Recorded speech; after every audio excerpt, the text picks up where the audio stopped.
Knowledge is power. Knowledge is power. Tuo sa buwana. Sauna. Pero na-realize na ako lately, knowledge itself is not the power. Using that knowledge in application is power. No, kaya kung takabaw lang gaya, wa ni mo gamita imong nabawaan. So, kanato isgudan. Knowledge is nothing if not applied in real life. Mura kag naisakyanan ba? Nyawa ni mo drive eh. Nakaidaghang sanina sa imuhang closet. Ngawa ni mo suluba.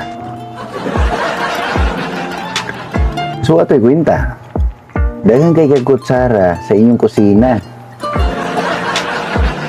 Nanguban gitayan na lang huwag nagamit. That's inana ang analogy sa knowledge. Nga dili pagpasabot na kaana na kay power, di ba? So, knowledge, kung knowledge lang na stuck or kabaw lang ka na kung muuan, mabasa ka. Mura na yung knowledge. Hindi yun kung kabaw ka mabasa ka, nawa ka ni lakaw para di ka mabasa, that's wisdom. So, wisdom is power. Dili ang knowledge. Diba? So, ako balikon sa una mo ng murag knowledge is power, murag sakto kami na. Pero para sa kong giingon na kay daghang sanina sa imong closet nga wala nimo gamita, mo to gitawag og stock knowledge. So way gamit ang knowledge nga wa gamita, no? O ang knowledge nga way practice parehara na sa kanan way gasolina. So real talk na ha. Daghang kay kog nakatunan pag eskwela na ako, no? Pero karon na sa teacher, wa man to nagamit tanan. Sa gamit ato nga knowledge, no? Kamo, sige. Eskwela mo gid mo, eskwela mo jud ka. Tanan nimo nakatunan sa eskwela, nagamit nimo.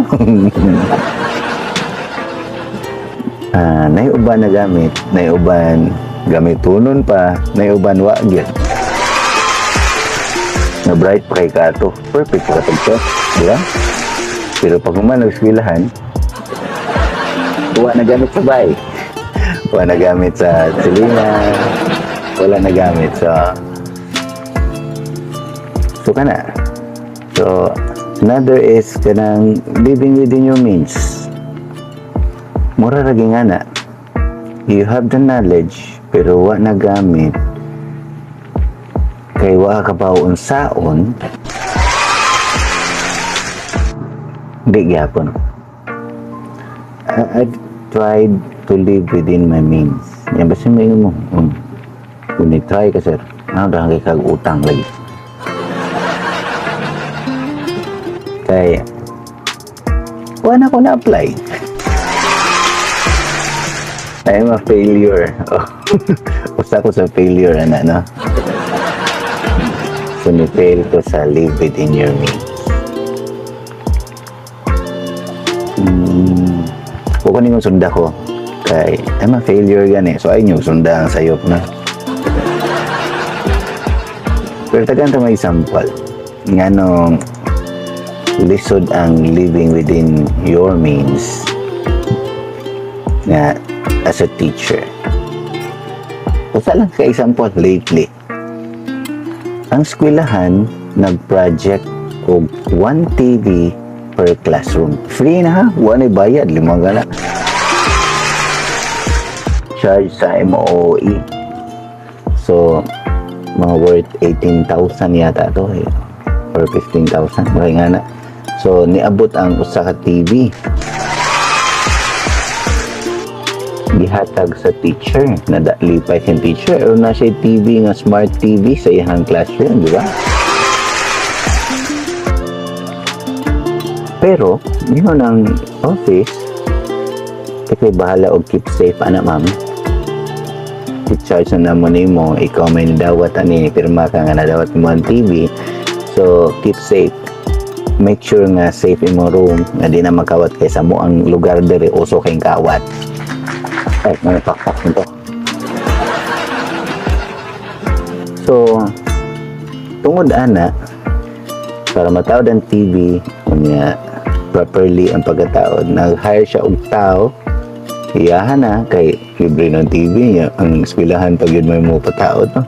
So siya may napataod at high sa pa may pag yung di pa kuha na niya hamputahan para ligon niya dili-dili maabli. So ang resulta nakagasto siya 2.9. Saan niya pag live within your means sana. Naganang 2.9 is not part of the budget na. Kaya na ilapit sa budget, diba? Pero kung mawa po itong TV, iyaham sa So, gasto siya 2.9 para matawad ang TV o safe ang TV sa suot. Kaya muli, masuggest ila, ha? Magsige siya bantay sa TV, no? Ano di mo, yan, doon lang siya matuog sa eskwelahan para di mo ang TV. So, ang TV is worth 18,000.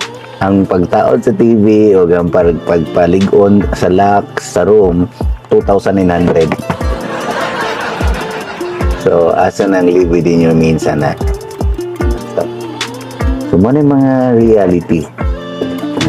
Huwag pa nailabot sa mga competition, sa mga amutan, sa kanang decoration sa classroom, brigada eskwela, Christmas party, o uban pa. Sa tinud lang sa usa ka school year, usa ka schooliran, before mag-start ang klase, nakagasto nami. Kada magklase, nakagasto. Personal expense, ha? Daily school expenses, personal expenses para sa klase. Niya, na pa na classroom observation. Nakanang classroom observation ng mga teachers, siyempre, obserbahan mo siya. So, pakitang gila siya, magasto siya prices sa mga bata na dili usual buhaton sa teacher. Buhaton lang kung na-observation. Dayon, magandang siya og mga materials nga dili usual buhaton sa classroom. So, siyempre, magasto siya at least pinakagamay 1,000. So, nailabot sa ipasnak. Dahil na ito isagutang sa ipasnakon. So, bisan pagganahan ko mo live within my means, muna ako ang mga realidad within the school year. Kung nailabot ko na program, muabang ka costume, bayad ka sa non-dancers fee. Kung dancer ka, bayad yapon ka. Ang tawag ito, dancers fee. Doon yung mga bisita, di na natin kitang-kitsa na sila. Dili noon tanan always, pero na yung mga panahon nga, yung nga na, magasto, muamot, kay murag na hug na culture. Awa ko nagingon nga sayo kung sakto ang culture, pero di ko ganahan.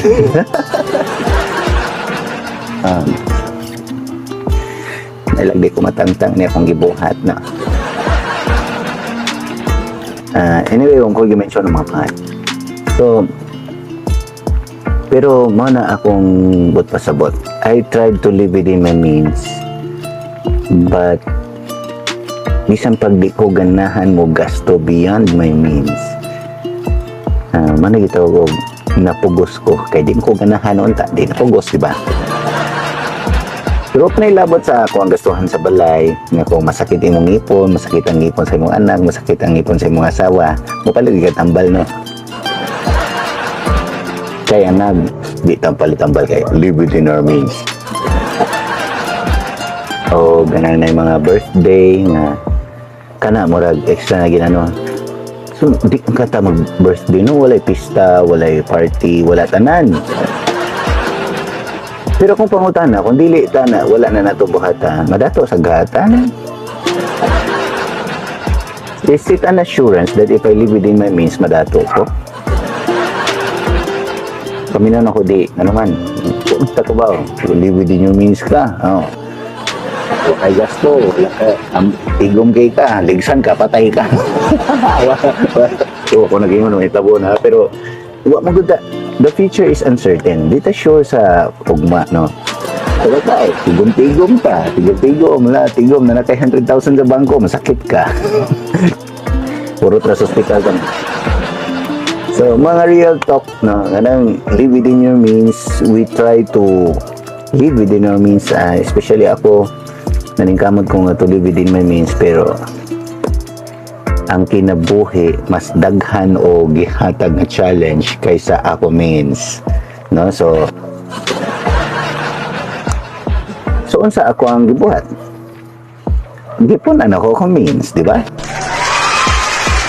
Punan mo yung source of income, punan mo yung sa ito gana, dili lang ka sa salary magsalig na kay sideline. Parehan ako ikaw galing mo eskwelahan karon, ako'y preschool. Bisag gamay ra kay na or ni agwanta ko 5 years nga wa ko ka feel nga na ay income kay bayad utang ratanan.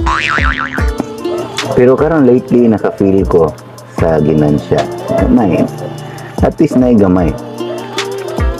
Kaysa magsalig ra ko sa kuha ang sweldo nga naanam nagkahorot. So what I mean is may mga ideas or ideology nga ganahan nato matuman sa tong kinabuhi, pero usay sungugon ta sa kinabuhi na live with your music, sakit na yung mga anak be. Nga ay ko ginam sugot ra ka mag-anto si mong anak, di ba? Di ka nalay si mong anak naghilak sa kasakit niya. Bala ka dero anto sa dog live with your means ta. Na so ang katawanan kita ni, I tried to live within my means for 10 years. Since natusod ko sa pagamaestro, dili ko mo gasto. Gani, giapil ako na sa kwenta ang mga amutan, 5 gato. Bibigay nyo ito. Samta ko mga kauban, muado sila o Boracay. Muado sila o, sana, Tagaytay, 5 gato. Sabot nyo sila vegan, ganun may anak. Wala pakialam sa kinabuhi. Pero nasuya ko nila.